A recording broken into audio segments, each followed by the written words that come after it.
for all those various perspectives on this issue.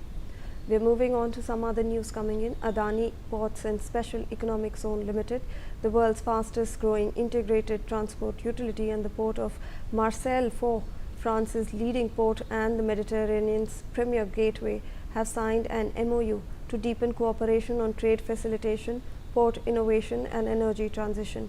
The MOU was signed during the visit of French President Emmanuel Macron, underscoring the expanding India-France strategic partnership and aligning with the broader IMEC and India-EU trade vision. Launched at the 2023 G20 summit in New Delhi, the India-Middle East-Europe Economic Corridor is a 6,000-kilometer multimodal connectivity initiative linking India and Europe through integrated maritime routes, rail networks, digital systems and clean energy pathways. Let me in fact go across to my colleague Rumi Mishra for more on this. Rumi, if you can take us through the details of this MOU that has been signed. Yes, Shivani. Well, the Adani Ports and Special Economic Zone (APSIZ), which is basically the world's fastest growing integrated transport utility, has signed an MOU with the port of Marseille and for France's leading port and Mediterranean premier gateway.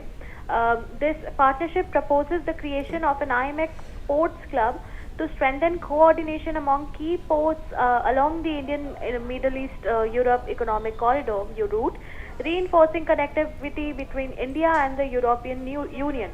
This completes the IMEC pathway for India-EU trade that has been boosted by the FTA between India and the EU, termed as the mother of all deals by Prime Minister Narendra Modi and Ursula von der Leyen.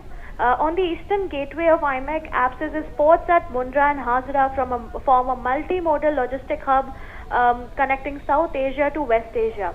Through this MOU, Marseille 4 strengthens the Western European gateway of the corridor, adding approximately 70 million tons of capacity and extending IMEC's reach deeper into Europe.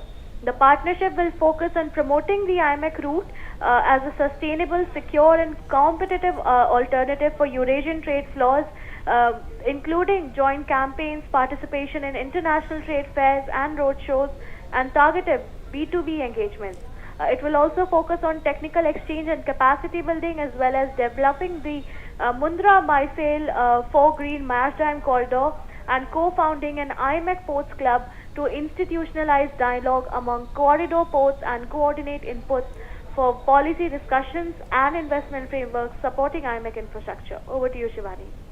Rumi, if I can request you to